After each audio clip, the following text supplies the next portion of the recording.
A renowned economist corners President Trump in a private White House meeting, blaming him for the economic slump.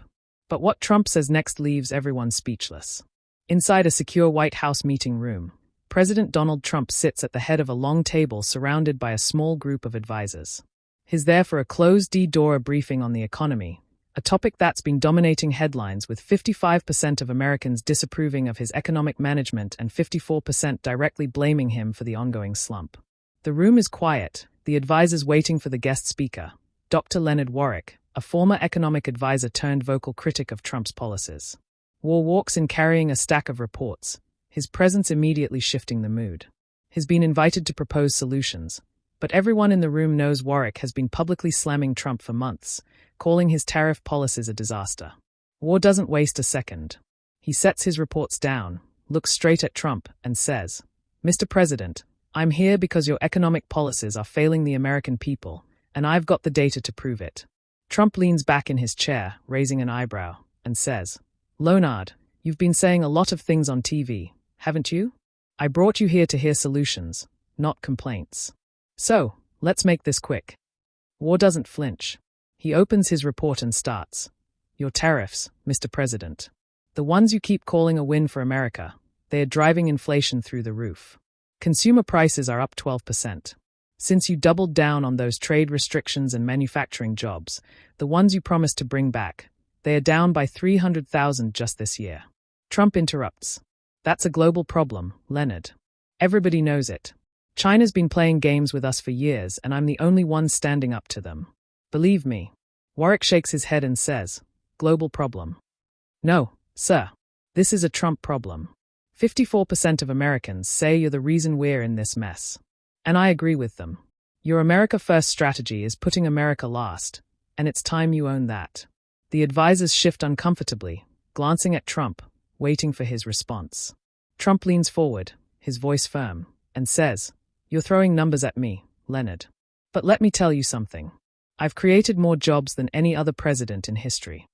Okay, the slump. It's not my fault. It's the world. It's the mess I inherited. But I'm fixing it, and I'm fixing it fast." Warwick fires back. "Fixing it? Mr. President, your tax cuts for billionaires aren't fixing anything for the average American. Families are struggling to afford groceries. Gas prices are killing small businesses. And your tariffs are making everything more expensive." Trump stands up pacing a bit and says, "Look, I know what the people want. All right. I talk to them all the time at my rallies. They love me. They say, 'Sir, you're doing a great job. Keep it up. You're sitting here with your fancy reports. But I'm out there. I see the real America.'" Warwick cuts in. "Real America. The real America is suffering, and they are suffering because of you. I've got small business owners telling me they can't afford to import materials anymore. Factories shutting down because they can't compete with your tariffs. You're not listening to the people. You're listening to your own echo chamber." Trump stops pacing, points at Warwick, and says, "You want to talk about listening? I listen better than anyone. Okay, I've got the best ears, the best instincts. You're just mad because I didn't take your advice when you were on my team, and now you're out there trying to make me look bad." Warwick raises his voice. "I'm not trying to make you look bad, Mr. President. You're doing that all on your own. 55% of Americans disapprove of how you're handling the economy, and those numbers don't lie. You're out of touch, and if you don't change course, this slump is going to get worse." Trump smirks and says, "Polls? I've seen those polls. They are fake. Totally fake. The media, they hate me. They've always hated me. But the people, they love me. They know I'm fighting for them." Warwick doesn't back down. He says, "If you're so confident, then let's take this public. I'm going to leak this conversation to the press. Let the American people hear how you're dodging responsibility." The advisors gasp, one of them muttering, "You can't do that." Trump's eyes narrow and he says, "You're threatening me, Leonard. You think you can scare me? I've dealt with tougher guys than you. Believe me." Warwick crosses his arms and says, "It's not a threat. It's a promise. The people deserve to know the truth, and I'm not going to sit here and let you spin this any longer." Trump laughs, a loud, confident laugh, and says, "You know what? I've got a better idea.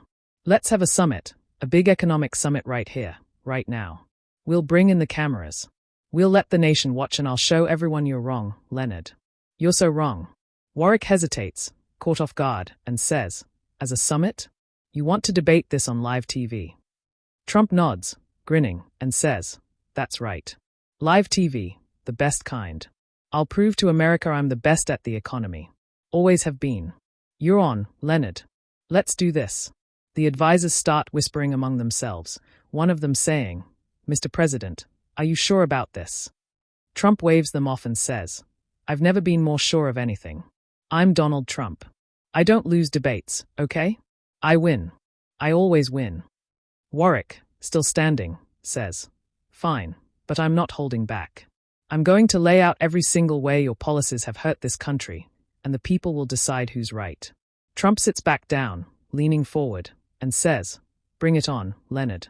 Let's talk tariffs first since you love them so much. I put a 25% tariff on imports. And you know what? It's saving American jobs. It's making us strong again. Work shoots back. Saving jobs. It's killing jobs. That 25% tariff means companies can't afford to import raw materials. So, they're cutting production, laying off workers. I've got data showing 150,000 manufacturing jobs lost directly because of that policy. Trump shakes his head and says, wrong. So wrong. Those companies, they are just greedy, okay? They don't want to pay a little extra to support America. I'm making them bring jobs back here to the USA and it's working. Warwick counters. It's not working. Inflation is up. Prices are up and the average family can't keep up. You're not saving America. You're pricing them out of it. Trump raises his voice. I've got the best economic team. The best. And they tell me we're doing great, better than ever. You're just jealous, Leonard, because I'm doing what you couldn't. Warwick snaps. Jealous? I'm worried, Mr. President. Worried for the millions of Americans who can't afford your version of great. Your policies are a disaster, and the numbers prove it. The debate heats up even more. Trump says, let me tell you something. I've built businesses, huge businesses. I know money better than anyone. I've made billions, and I'm using that to make America rich again. Work interrupts. Rich for who? The top 1%. Because that's who's benefiting from your tax cuts, not the middle class, not the workers you claim to care about. Trump fires back. The middle class loves me. They are doing better than ever. You just don't see it because you're too busy whining on cable news. Warwick says, I'm on cable news because someone has to tell the truth. Your economic plan is a house of cards and it's about to collapse. Trump stands again, pointing at Warwick, and says, you want to talk collapse? Let's talk about the mess I walked into. Biden's Sleepy Joe. He left the economy in shambles, a total disaster, and I've been cleaning it up ever since. Warwick shakes his head and says, you've been in office long enough to own this, Mr. President. You can't keep blaming the last guy. 54% of Americans say this slump is on you, and they are right. Trump responds, they are wrong, and I'll prove it at the summit. I'll show the whole country I'm the best. The very best at fixing the economy. Warwick says, I'll be there and I'll bring the facts, not the excuses. The room falls silent for a moment, the tension palpable.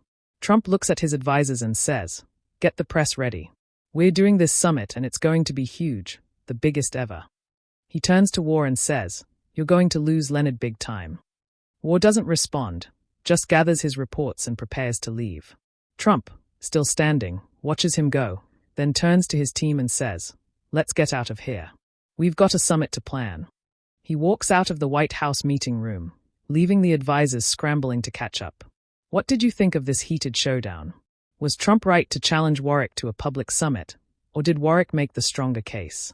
Drop your thoughts in the comments below and don't forget to subscribe to Legendary Stories for more incredible tales that keep you on the edge of your seat of.